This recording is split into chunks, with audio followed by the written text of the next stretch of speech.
And welcome back, everyone. Welcome back to another week, another edition of the ESL Open Cup Americas, number 238. I'm, of course, your ZvP, and with me, I'm joined by these amazing players, the people in the chat, and my plushies as well. Welcome, everyone. It's great to be back.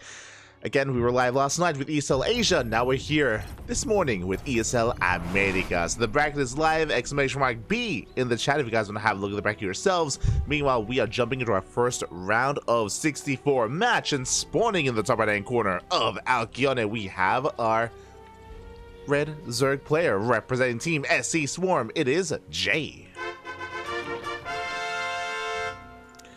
And spawning in the bottom left-hand corner, we have his opponent. We have the Canadian Protoss player, the purple Protoss, representing SC Swarm, as well as they are teammates. It is Fireklaw.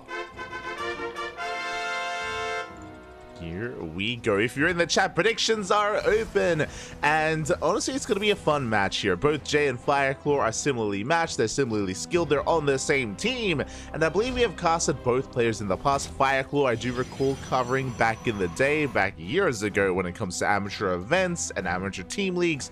Jay has been a lot more active in the more 1v1 tournament scene, in tournament setting. So great to see him here as he's going for a pool first. Going for a 12 pool even. Show us the links. 12 pool opener here out of Jay. Gonna be a much more aggressive start from our red Zerg player. Meanwhile, Fireklaw gonna be expanding here on the low ground. Does go for the probe scout. Probe scout will confirm. We'll get eyes on the spawning pool.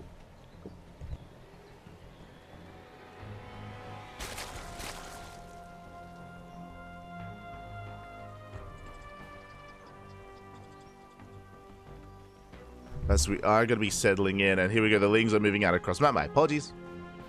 So just quickly settling something. It's all good.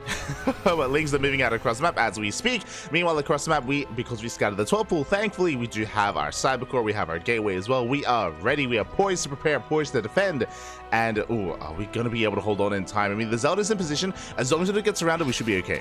We have to avoid the surround. We have to buy time for the second Zealot.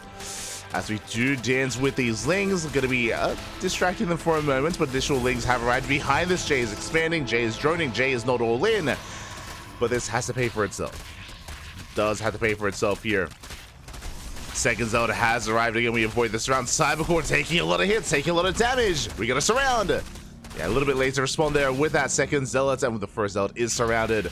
Adept is on the way. The Cybercore taking a lot of damage, and can we bring it down?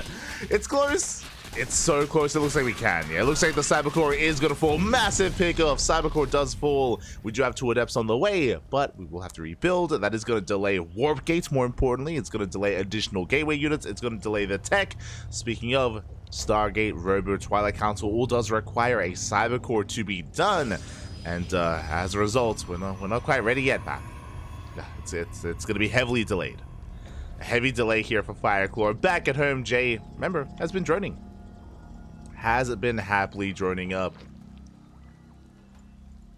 here on the right hand side, going for a third base. Meanwhile, a shout out to C Grail in the chat. Oh my god, C Grail subscribing with Twitch Prime for 18 months. I'm a little bit blind. It's early morning. 18 months. Thank you so much. Papi got 1.5 years of support. Thank you so much for subscribing. Thank you so much for the support. We do appreciate it. Hope you've been having a great time over on your end. Hope you've been enjoying the content. Hope you've been enjoying the StarCraft. Bienvenidos. Bienvenidos. We go.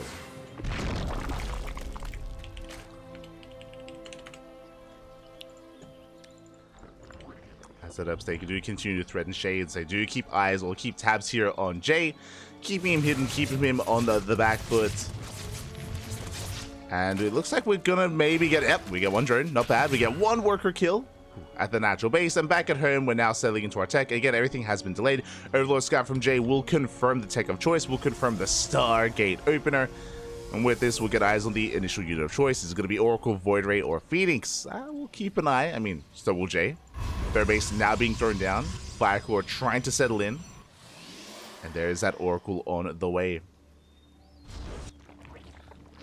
Oracle going to be making its way across the map. Because of the delay, Jay should have plenty of time to prepare with queens and spores. There we go. We have a spore in the way in the natural. No spore yet in the main, but we have our 2 queens in position. Jay should be perfectly safe and sound in the main base.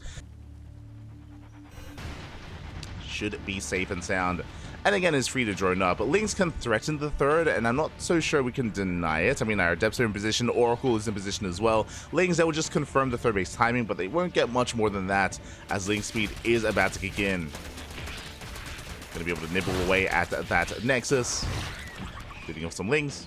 Oracles are moving out. Back at home, we have our 2 Queens in position. No Spore at the third base, but 2 Queens should be enough to fend away an Oracle. And fend away we do. Main base, no Spore either. A little bit greedy here of Jade to only rely on a single Spore crawler, especially considering we have a second Oracle on the way. So it is a little bit greedy. We could try to find a way in. We could try to find a way to abuse this location for Jay, but we'll see. We shall see. Jay's taking the goal base as well. Calm down, Pat. Calm down. Jay gonna be embracing the gold, gonna be working towards his 4-base setup, taking his gases, joining up. We are playing it safe. We're going for a Roach Warren. We also have our Wolof set up here as well, just in case it was something crazy like a shield body, like a Glavedet follow-up. So it's really safe play here out of Jay, and we'll see if he does just take up into a Hydrogen or embrace Lingbane Roach Ravager. We shall see. Meanwhile, interesting move here out of Fireklaw. He's not going +1 in Blink, he's going +1 in Charge. Okay, so much more aggressive, much more assertive follow-up here out of Fireklaw. Is going to be able to try to hit that charge timing. I assume going to be hitting with Archons, and there we go, Temple Archives is on the way. So we're going to be going Charge or Archon, most likely Immortal.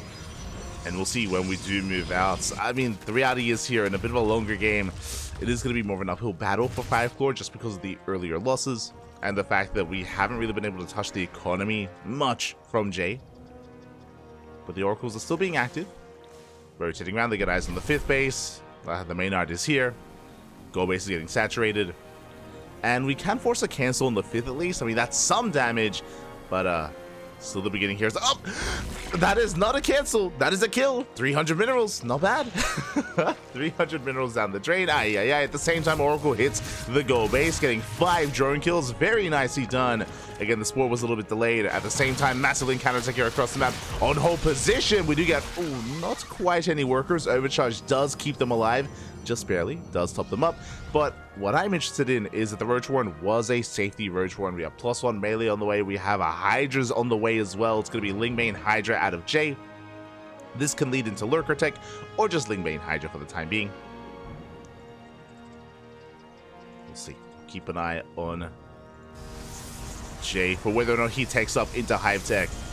Overseer Scout confirms Blink. Blink is on the horizon. Fireklaw, I mentioned about his charge timing. Charge is done, +1 is done, but the Prism is still a little bit delayed. These Zealots would have loved to have been across the map, but the push is going to be delayed a little bit further here until we get our Warp Prism, until we can move out. Now, this move out should be lined up with Archons, and there we go. High Templar now morphing in, soon to be morphed into Archons, so we can go for our push. This move out is around 30 to a minute late, unfortunately, and back at home, what do we have to defend? Banelings are morphing in just in time, morphing into Harass, though. Are they waddling in? They head towards the mineral line. Good reaction here out of Fireklaw. Does warp in time. Will shut those Banelings down. And the Banelings, they can't really do much here. We can focus across the map. Zealots, they do hit the goal base. Hydras are exposed, and Hydras are going down. We did need some more links, did need more of a crowd army to support. As Archons, they make their way on top of the army. A lot of Hydras going to be falling, but we have reinforcements coming in from behind. Ooh, as I say that though, Jay has to fall back, and we have it. Taking control of the gold. Not bad. Goal base is going to be going down, or at least is going to be taken advantage of. At the same time, we're going to be reinforcing with more Zealots. The 3 Archons are still alive. We're getting on top of the Hydras.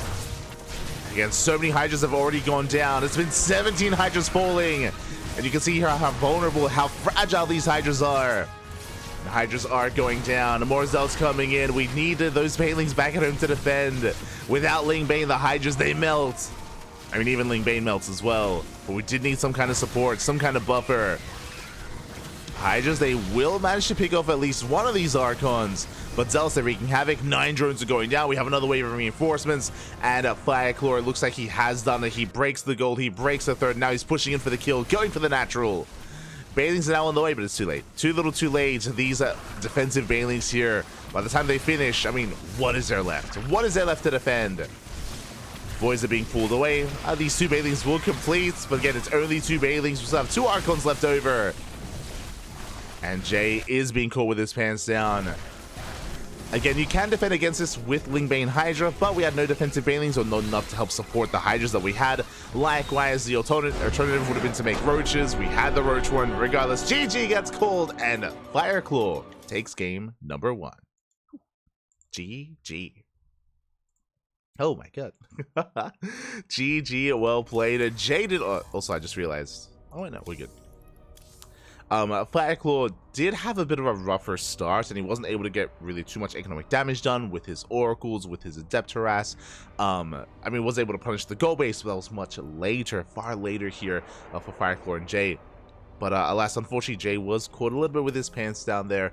Again, it was morphing and Banelings to harass across the map. Banelings that didn't do any damage. Likewise, back at home, he was vulnerable. He had Ling Hydra, and the Charge Lord Archon army was able to get on top of those Hydras early on. Remember, that was 17 Hydras going down to the first push, and that was the backbone of the army. I mean, Hydras are so expensive, they're so crucial, they're so fragile. We have to preserve them, we have to take care of them, papi. And alas, they did go down instantly.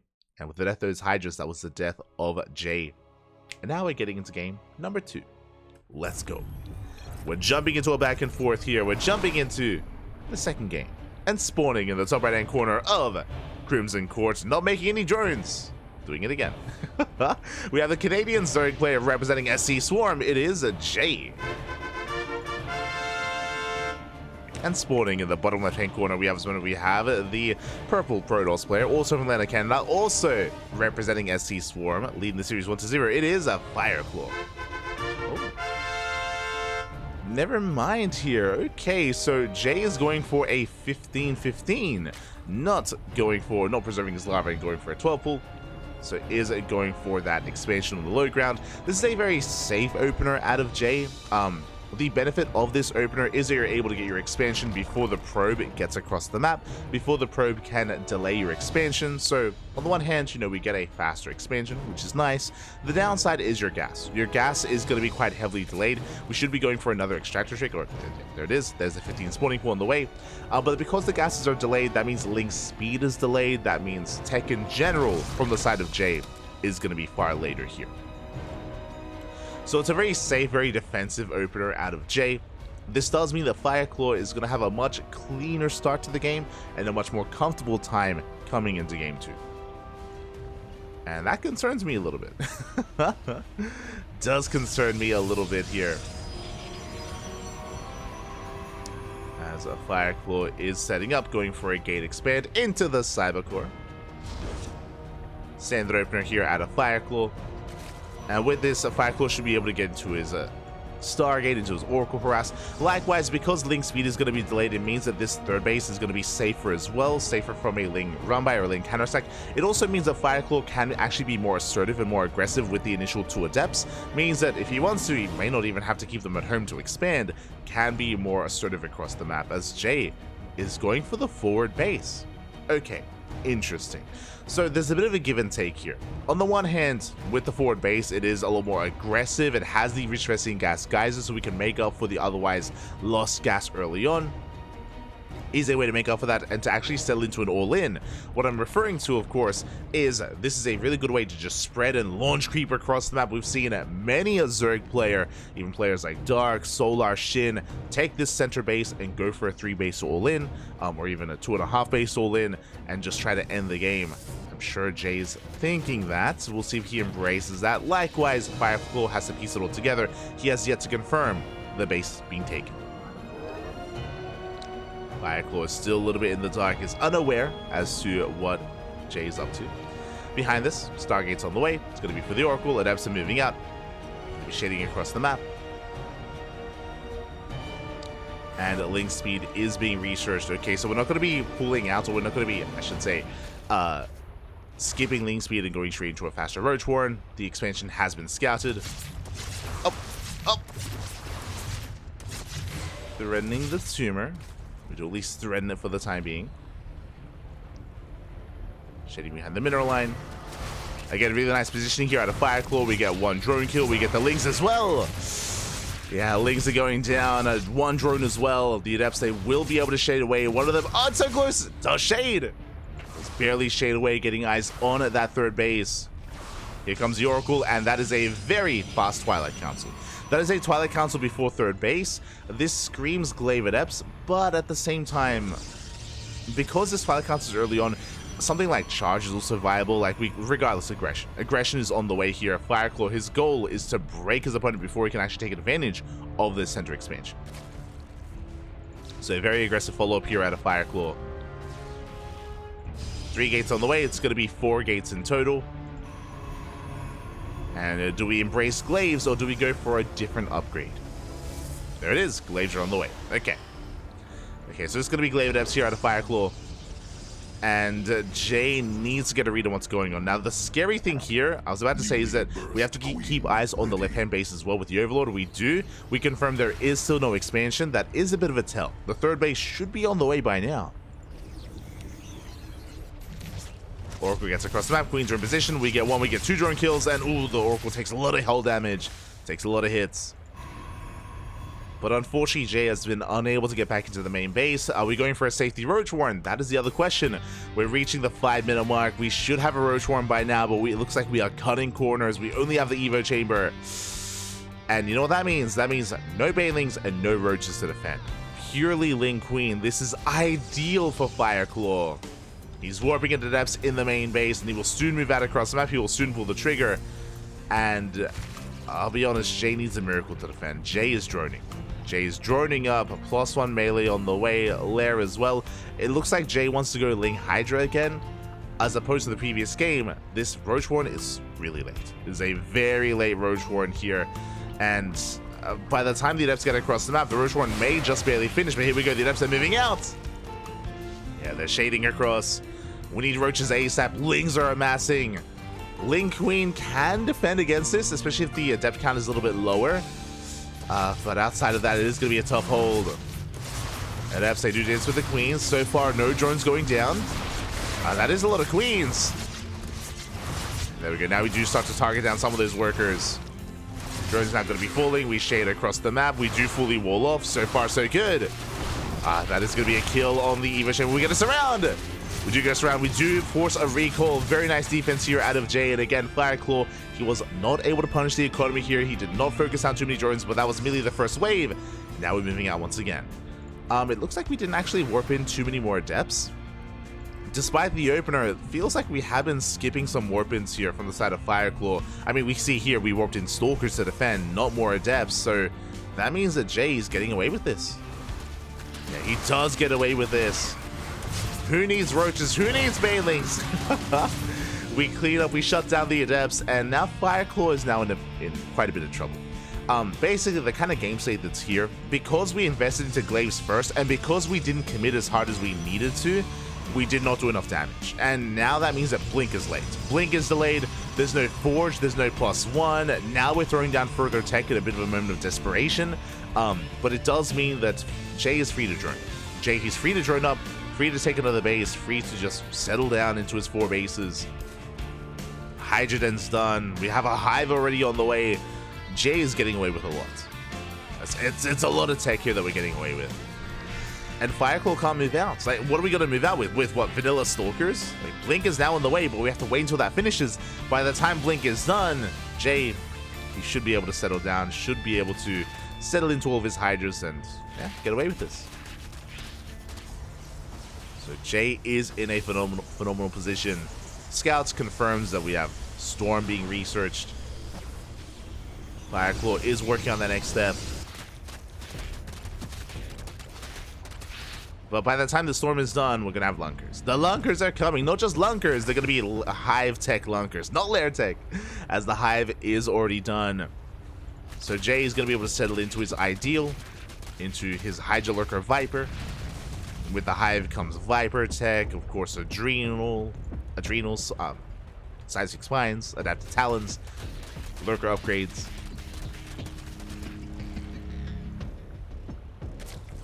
And not just that, Jay, the creep spread is not looking too bad. We're able to spread creep, connect our bases, expand on the right-hand side, and knock down the rooks. Again, looking quite comfortable.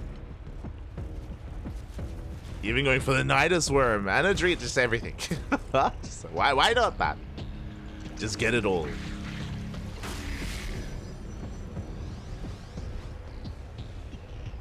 And now we're moving out. Now what I will say is that Jay has no morphed in any lurkers yet. The lurker den is done. Lurker den has been done for quite some time. We do have the gas, but alas, no lurkers, so we are a little bit vulnerable. Storm has potential. We can move out. Jay pulling back. There we go. Now we get the lurkers on the way.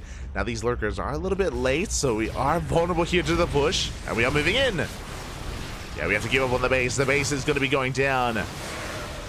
Lurkers are still being morphed. Where are the storms? We're getting on top of the lurkers.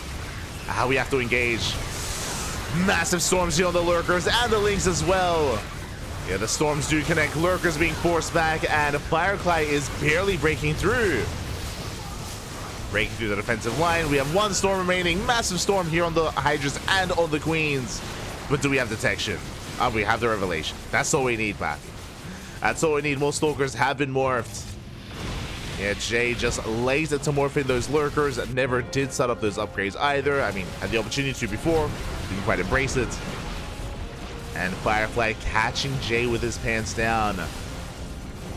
Feels like once again we saw something very similar in game 1 where Fireklaw pushed just before Jay had any support for his Hydras. Here we pushed just before we had any lurkers. Like, the lurkers were not morphed in, the lurkers were late. And sometimes that's all it takes is we blink on forward, we focus down one of the lurkers. We have 2 lurkers behind this. We do punish the blink. And GG gets called. Fireklaw, he does overextend, and Jay barely holds. We're going to the ace match. GG. Oh god, that was a very bold blink out of Fireklaw. You can actually see the supplies here. You can see the moment that we blinked for. Fireklaw, the Protoss, is the purple line, by the way. And we did dive forward, and we lost all the stalkers there. One little misstep, one little mistake. He was doing so well for himself. He was like slowly pushing forward, able to break through the initial base, getting towards the natural. Like, it was a really nice move out there by Fireklaw, but maybe got a little bit overconfident towards the end there, and as a result, lost everything. Did lose everything, and now here we go. We're getting into our next game. We're getting into the ace match. It all ends here. It all ends on Site Delta. Oh boy. Again, it does feel like both Jay and Fireklaw are pretty similarly matched. I do give the...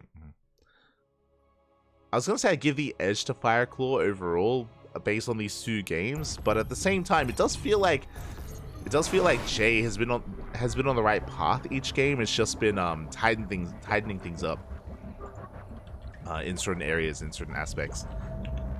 We'll see. We'll keep an eye on our players. Spawning in the top left-hand corner, we have our Canadian Zerg player, the Red Zerg representing Team SC Swarm. It is Jay.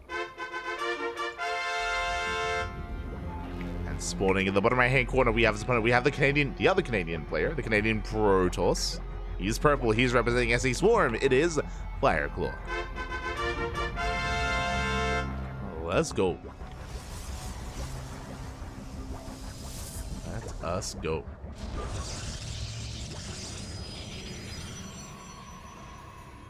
As a Fireklaw is going to be moving out across the map, going for his initial scouts. Meanwhile, this time Jay is going for a hatch first. Last game was a 15-15. This time, just a hatch gas pool standard opener out of Jay.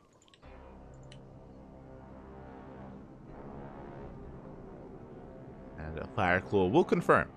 I don't blame... I mean, again, we have to keep eyes on Jay. We did have a 12 pool earlier, and Jay has been mixing up his openers, so Fireklaw just keeping tabs on his opponent, and does confirm the standard play. Does confirm. Hello. Hello. ¿Qué tal? ¿Cómo estás? Hola, papi. Ese Jeff Bezos. See, Paul 9558.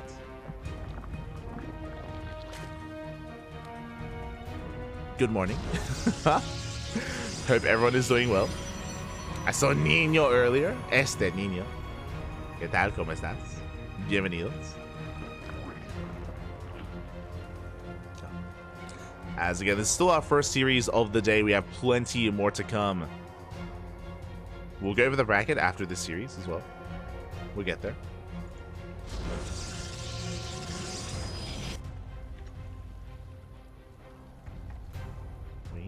will get there.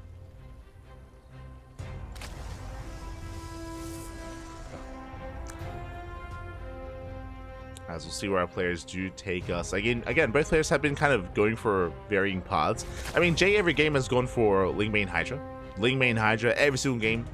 In the last game, of course, we teched up into Lurkers, and I'm sure we wanted to in the first game as well, if the game had gone on that long. We'll see if Jay does mix it up. Third base is now being taken. Likewise, Stargate opener at a Fireklaw. Everything looking as it should so far. We're good. We're calming down. Calming things down.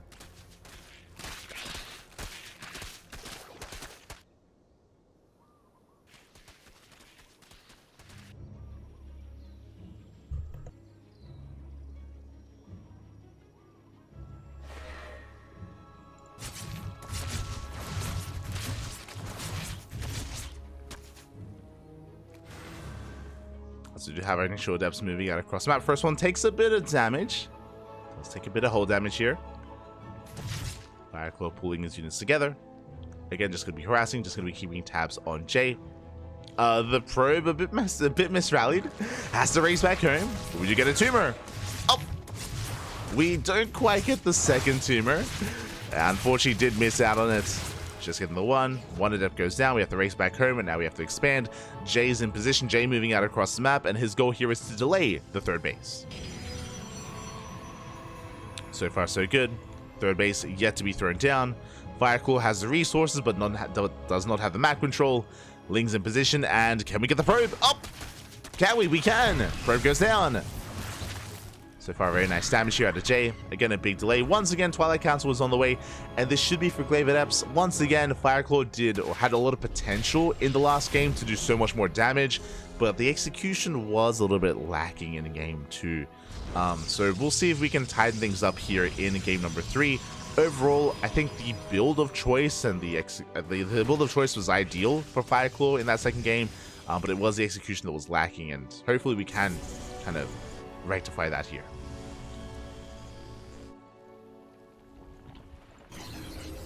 Hopefully we can, as we're going for charge instead. Okay, not glaives. Interesting. So this looks like the beginnings of a 2-base all-in. I know the third base is being taken, but this fast charge is very out of left field, and I'm curious how hard we commit to this. No gases. No gases here at the natural, not yet. We're going to be amassing zealots as much as we can. Meanwhile, ooh, Jay's playing safe. This time, Jay playing much safer. The Roach Warden is already done. It was thrown down around the 4-minute 30 mark. Roach Warden has completed. And this means we have Roaches available to defend. We even invest into +1 range. So Jay, up until this point in the series, every game it's been Lingbane. Lingbane, Hydra. Game 1 and Game 2. Here in Game 3, Roach Ravager instead. And I worry for Fireklaw. Roach, whether it was Glaives or whether it was Charge, I mean, either one struggles here against Mass Roach Ravager. Assuming that's what we invest into. We have the upgrades on the way. Now no Roaches yet, just Lings. Fireklaw still saturating. Oracles move out across the map. Trying to get a read what's going on. We do hit that third. Getting 2, 3, 5. Oh my god, getting 7 drone kills, but we do stick around a little bit too long. 8 drones go down, but that does cost us every single Oracle. That I'm not so sure about. So that means the Oracles won't be able to defend. Yeah, the pylon's gonna go down. We can deny the warp in. Warp in is denied. Zealots go down. That was a tell, by the way. Seeing those Zealots being warped in, it should be a tell for the Roaches to begin. As Jay did drone up a little bit too much, getting up to 3 base saturation, but Roaches are now in production, and Zealots are moving out across the map. That is a kill on the third base. Yeah, third base goes down. Zealots, they race across the map, going straight for the natural. But that's 15 Roaches on the way. Eventually, we will clean this up, but how much damage can we get done before that happens? As Zealots, they do hit the third base as well. We get a surround. Queens are falling. But Roaches are amassing, and again, Fireklaw is on a timer. Ling's racing back home as well. Zealots making their way into the mineral line. They're going to get some drone damage, and more Roaches are popping out just in time. We will clean this up. We shut down the Zealots. We shut down to the third base. Fireklaw is completely all in. He's trickling Zealots across the map, but GG gets called. There's nothing left, and Jay will take the series 2-1. GG.